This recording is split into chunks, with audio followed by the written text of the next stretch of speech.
a lot of people ask me where the dark between the stars comes from, and it's got many meanings, and some people have messaged me what they think it is, and I think a few times I've been like, wow, I wish it was that, because that's really, really beautiful. Actually, before I start, it's getting a little hot in here. Do you mind if I take off my mask?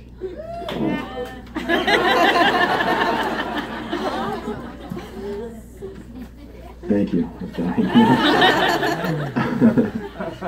So yeah, the dark between stars. I think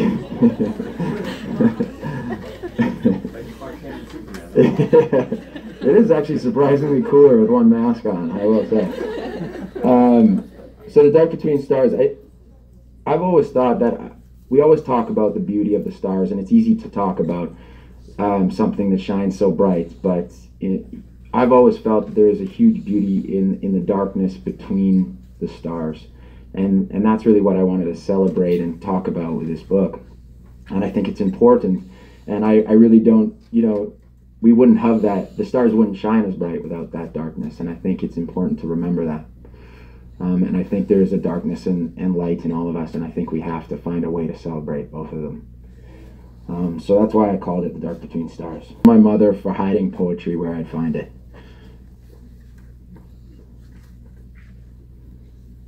The first quote that I have in the book is something written by T.E. Lawrence, and I'm a huge fan of T.E. Lawrence.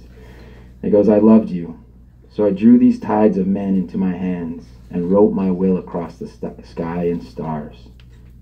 It's from 7 Pillars of Wisdom.